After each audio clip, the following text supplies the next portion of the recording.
Yo, I'm DJP Coaching, and in this video I'm going to be showing you how to make some DnB drums from scratch. This week I'm back at home in Sheffield, or this for sort of Christmas and New Year's.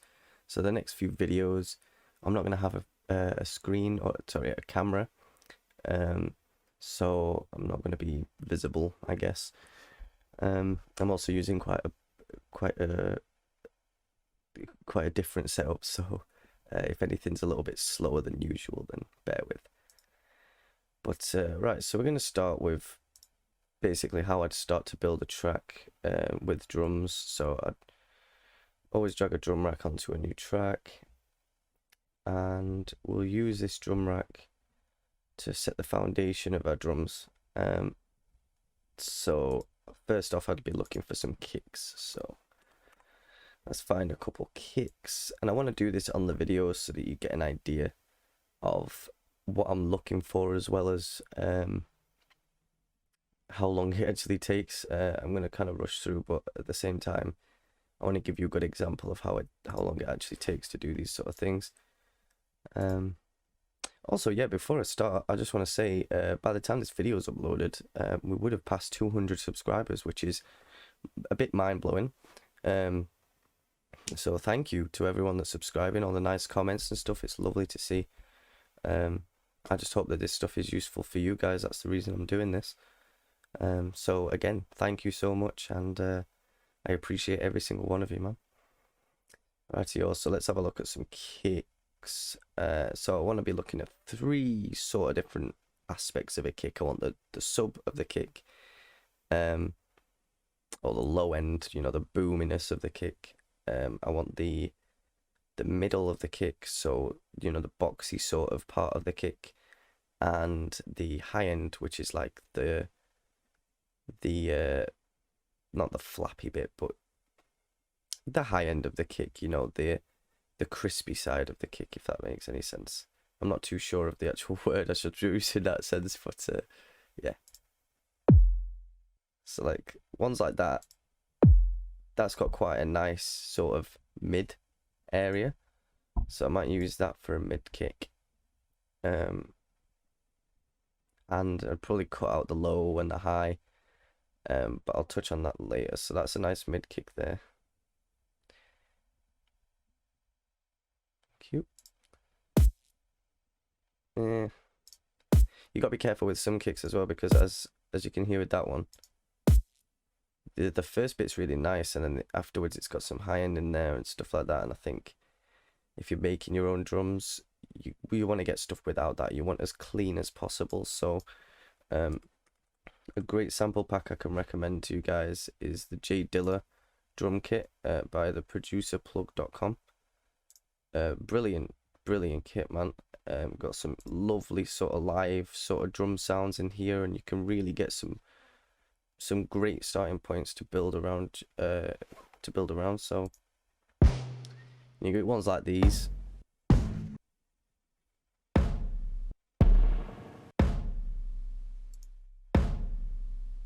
That's quite a nice high-end kick. I'm probably going to change these, but I'm just sort of rushing through a little bit here. Then I'm thinking a low kick. Ooh. I'm just thinking of that one for the high-end one. Sounds quite nice.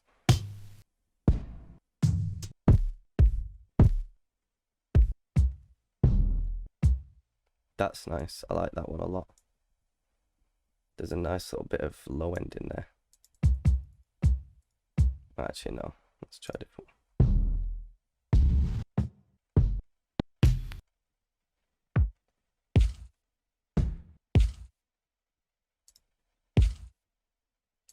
That's quite nice. So then I'll look for some snares as well, just real quick. We'll keep it in the 𝙠𝙠𝙧 sample pack just to make it easier. Now that we're here.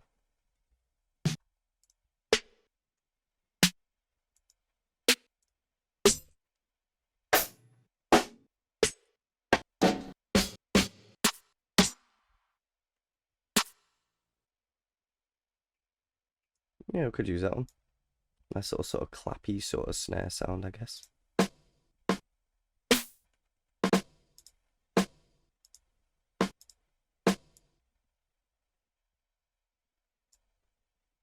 Yeah, we'll use that one. That's going to be the ghost snare, the sort of offbeat funky snare.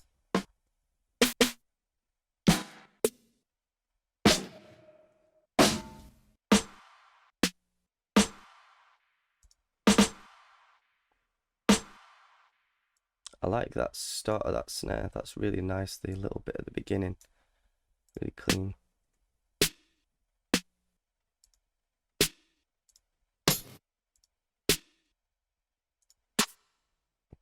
Yeah, that one's nice as well. So I'll swap them around. And then what I'll do is I'll click this little arrow, this sort of 3 lines sort of thing here. And it opens your chain area. And if you press shift and you click between 2 sort of, so if, you know, obviously you get that, group them together, and I'll call that kicks and snares, so like K/S or something like that. And I've sort of touched on this drum grouping before, so I'm just going to run through this real quick and do it. But if you want to watch a video about that, I've done that a few months ago, I think. Yeah. So I want to group these ones here because the ghost snare is going to be a little bit separate.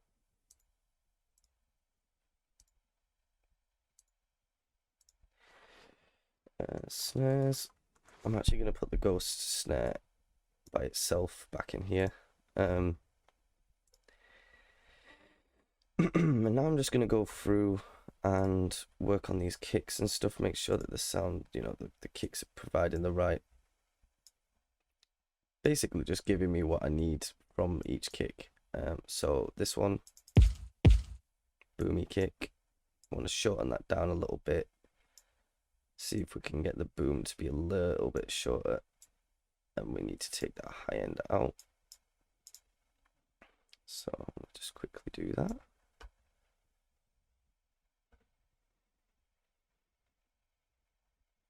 In fact, I'll mute that. But what I'm going to do is basically shorten them down. So that one sounding much better already.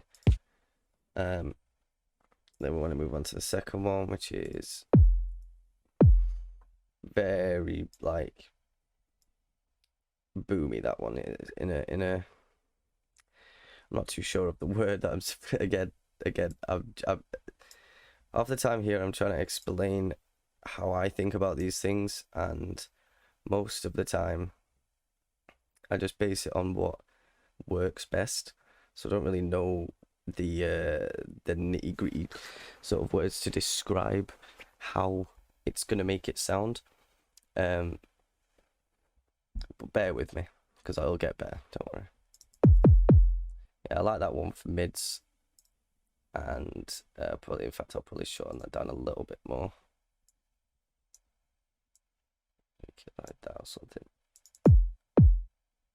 Maybe even shorter. Come on. Thank you. Yeah, something like that. And then this is your high end one. I think I might definitely shorten that one down. Something even like that. Yeah.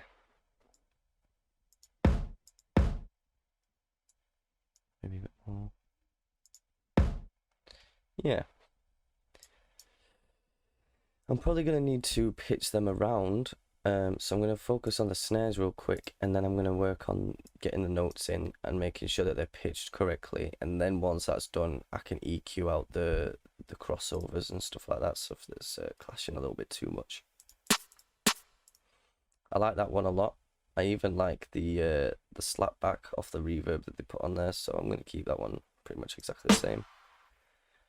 This one, I liked the start of it, the very start, so I'm going to shorten this right down. Because we've already got the slap from the other snare. This is going to be like the transient hit. Yeah. And this one's more of a high-endy snare, but I'm going to shorten this down as well, just a little bit, just just to reduce that tail, give a bit more space. Yeah, and then I'm going to put the notes in here. So you want your kicks on the first beat, followed by on the 10th beat, and then you want your snares on the 5th and the 12th. My maths is correct there, yeah. That's a double check. Yeah, so then it'll be sounding like this. Oh, let me change the tempo, bit of DnB. Yeah.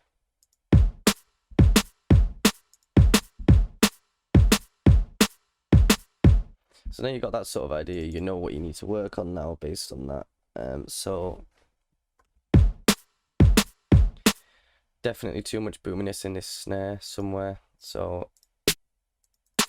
I think it's that one. 𝙈𝙪𝙨𝙨 snare 2, and then on the kick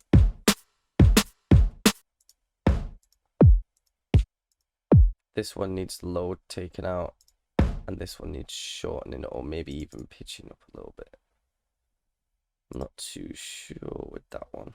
Let's have a look. So that one, I like it a lot. Really nice. This one, it definitely needs some EQing. So I'm going to take the high end out of this first one actually. Just sort of roll that off.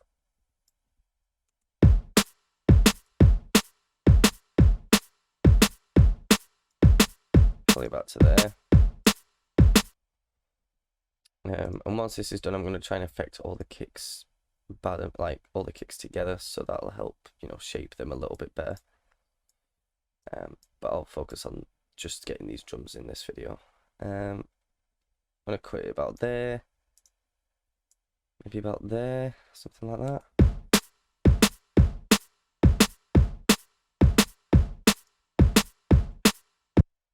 If you listen to just this, you can hear what I've done with this one. You know, it's just the boom. This one's mids.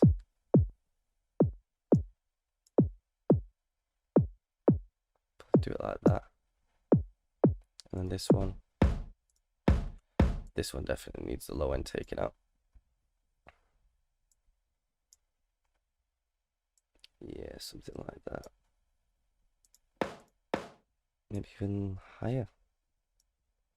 And actually what I'm going to do here is, because this happens quite often, is where the transients is too impactful, and especially with this being not the purpose this kick was originally built for, I'm going to add a little fade in just so that the boominess of the other kicks and the body of this middle kick here can actually just take control of that, and this will come in a little bit later and add a bit more sizzle.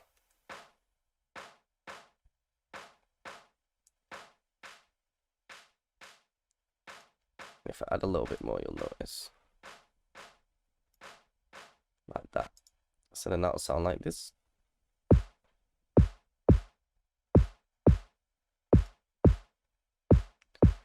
Now this is where I'd do the levels, so I'd probably just bring that down a little bit.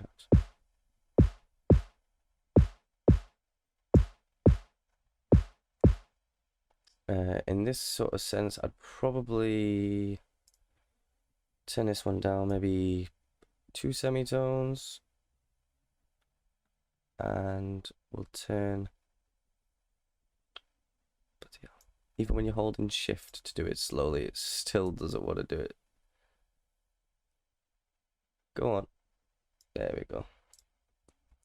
Yeah, and I'll probably turn this one up a little bit just to bring a bit of boom out. This could be my headphone situation as well, so bear that in mind as well if you're listening on lovely studio monitors right now.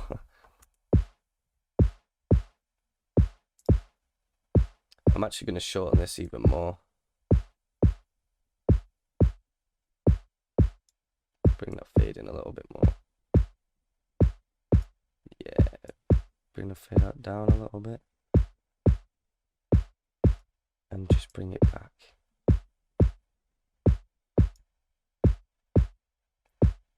Yeah, absolutely.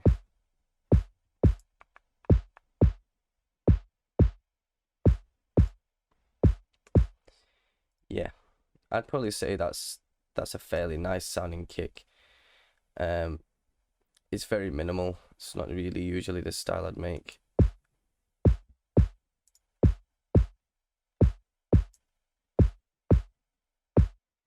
Yeah, that's much better. Yeah, that's a little bit more body in there. So, I mean, you can pretty much see what I've done there is I've tried to make the most of each frequency band. And I think if you give a Google to the frequency ranges for different instruments and stuff and what they actually do, it'll give you a really good example of where, you know, what you need to be looking for different drums and what you need to be trying to get out of each sound.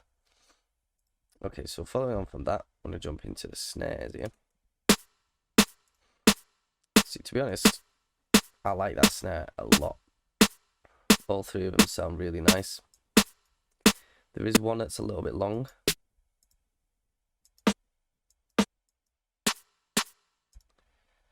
It actually could be the slap back from this. We might have to add another slap of our own. Or the reverb anyway.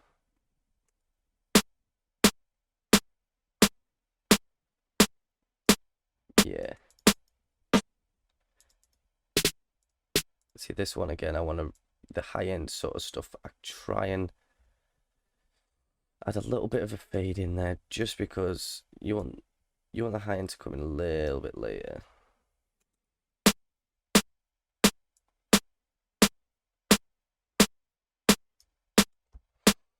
I'd probably say that's a nice snare. And let's have a listen to the drums, the kick and the snare together now.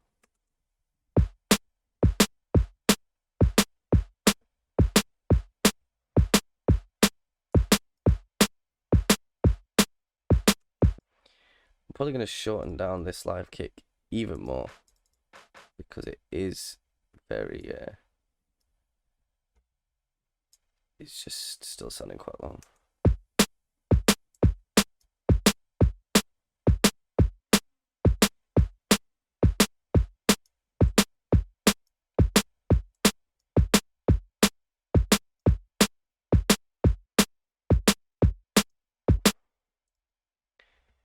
Yep, and then I think on the snares, I'm just going to do a little bit of levels here. I like, oh, in fact, EQ, flipping it, almost forgot.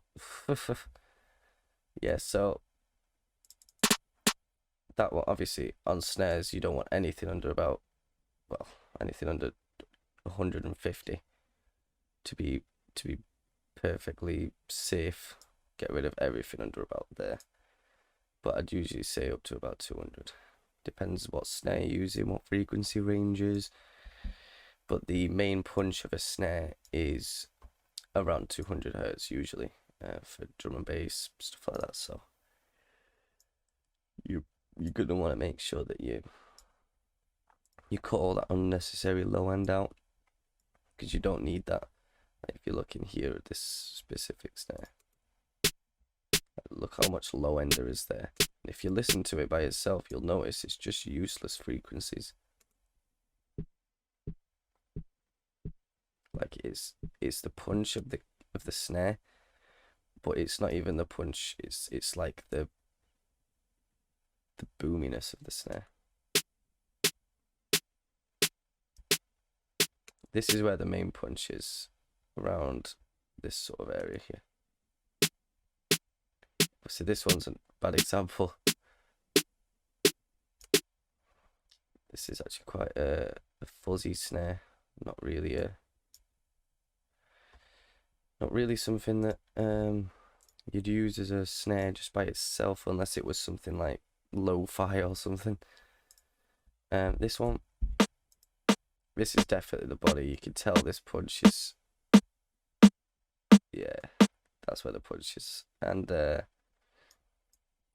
yeah, man, just gotta know what sort of frequency ranges to get rid of, so I know that after there there's usually a little frequency here that I don't like.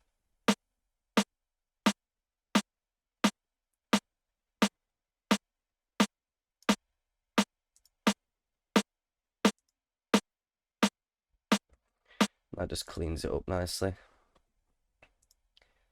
And then this one as well.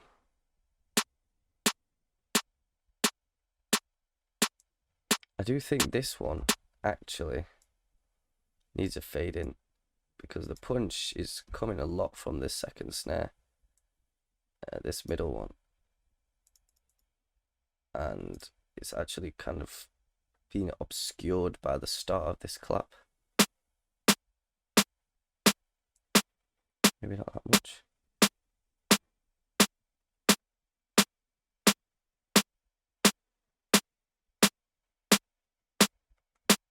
Yeah, it could be subtle, but you can tell the difference as I was lowering that fade in. You could tell that it was actually getting a bit shorter. So, yep.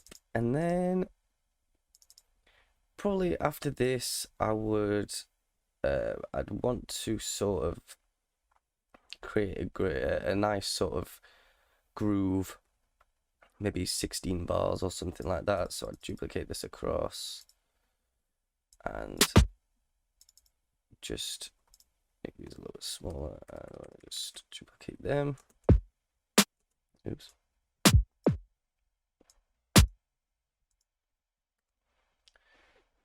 And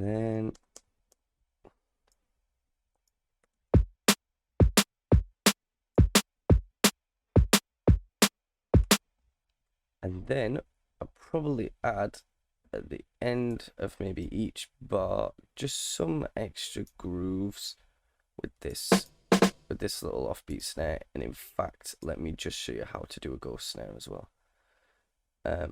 You can do mids, but I like to keep it quite high-endy for the ghost snare, purely just because I don't know where that went then. Put that there. And then we want to just check this snare, so I'm just gonna put the odd one in here. My bad. Come here. This is what I meant about the setup. It's a bit awkward at the moment. Let's take that off. Alright. I'm only doing that just to get an idea.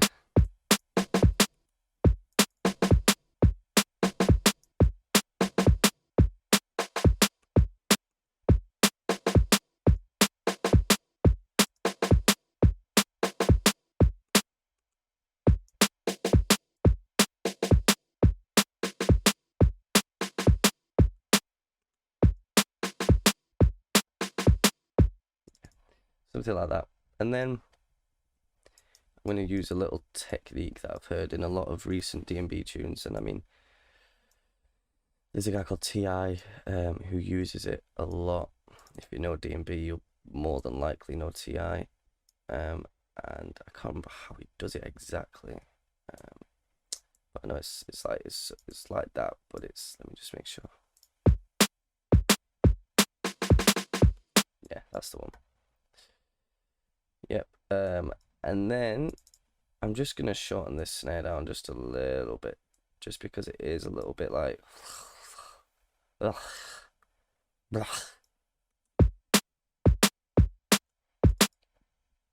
let's just skip it to the end just so we can hear that little bit there.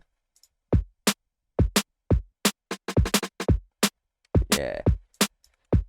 Let me just fix the high end in that snare, and then we'll move on to the last stage, which is the high end, or the cymbals.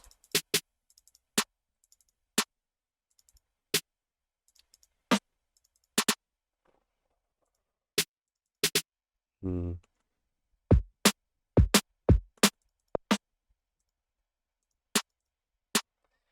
going to turn these two, or this one, down by 2 dB. Just because it's a little bit too heavy. Do you mind going to -14, please? Yeah. And this one as well, I might bring that down maybe 1 semitone, 1 dB. And I'll keep that one the same. Let me bring this one down a little more. Yeah, there we go. Let's the snare look through a little bit more. Yeah, that's definitely the main punch. That's definitely the main snare, this one. And then, I mean, probably a little bit more variation. So I'll probably put one, like a few ghost hits, maybe one after every 2 bars or so. But you don't want it to get too boring, so I'm probably going to move that to about there or something. And just duplicate that along. I mean, I'd usually add a little bit more variation in here for a track, but I don't want to spend too much time on it. I just want to rush through this bit. And, well, not rush through it, but just make sure that I get it down as quick as possible, because, you know, time is short, and as you're doing this, you know, you're wasting time trying to EQ all your drums and stuff. You're forgetting what the track was supposed to be in the first place. So you got to get the vibe down first. So I'm just rushing through. I'm going to show you a little bit of something that I've got saved here. I use Superior Drummer for my cymbals. I mean, nothing really beats Superior Drummer in terms of live drum sounds, in my opinion. There's a few free ones you can get. There's MT Power Drum Kit, and I'm not sure, I don't think Easy Drummer's free. No, but you know, if you can't do this, definitely get some live sort of cymbal sounds if you can. It just adds so much more humanization to the drums, and it really makes it feel a bit more alive. So I'm just going to sort of slam these over there just to, and this is basically a track I've already saved before, and they're not really anything special, but this is, you know, just some sounds that I've been working on, sound like just some cymbals. In fact, let's not use them ones. Let's use collection of live samples, live cymbals. I am so tired today. I slept maybe 4 hours, so I'm doing this in a new setup with sleep deprivation, and please bear with me. I'm really trying. Yeah, so this is what the drums are going to sound like. But let me just quickly run through all the cymbals real quick. This is what they sound like.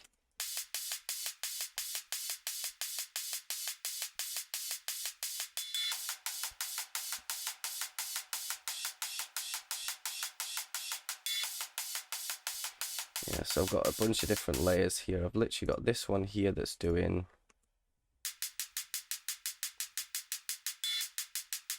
you know, just a nice rim shot with an open hi-hat.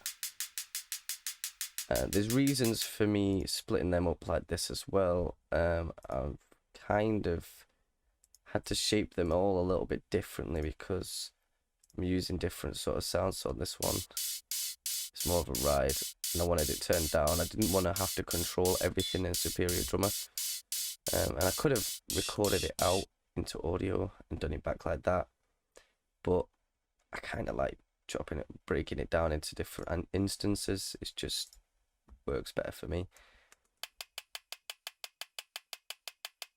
Got that one sort of driving it. You got this one coming in as well. These 2 rim shots sort of working in tandem a little bit. Oh.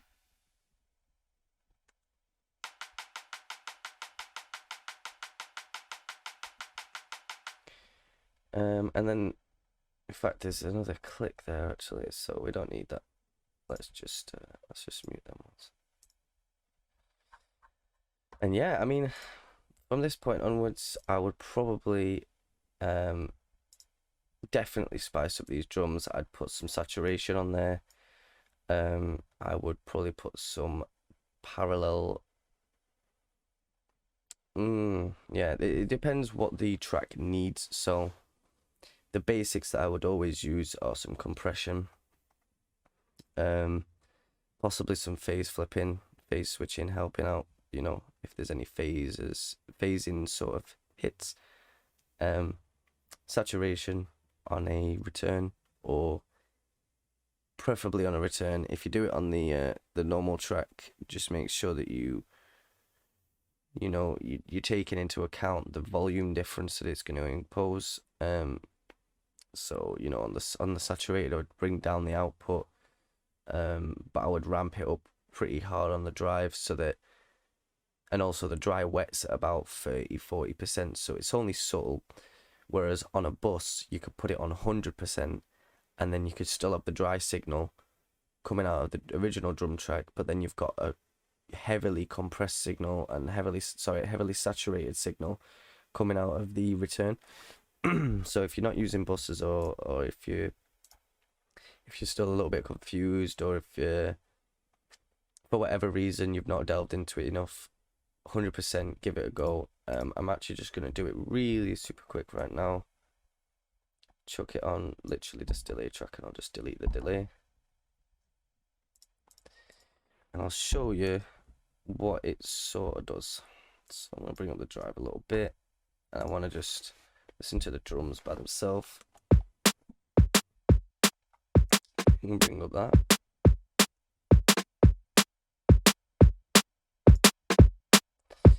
And what I'd usually do, I mean, people like to saturate the low end as well. And I'm not saying I'm not a fan, but I do think it really does. I kind of like the sub to be warm. I like my kicks to be quite clean. So in a case of this, where I'm saturating on a return bus, I definitely cut out the low end. Yeah, it's personal preference, I think, at the end of the day. So take it all with a pinch of salt. However, this is how I like to do things.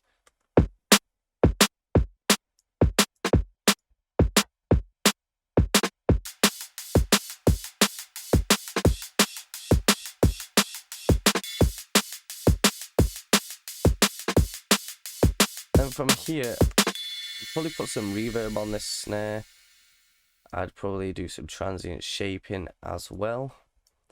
But if you would like me to carry on with this, then I can do in a future video. I'm going to save it now, and we can always carry this on next week, the week after Christmas, after New Year's, maybe in 20-30 years time, who knows.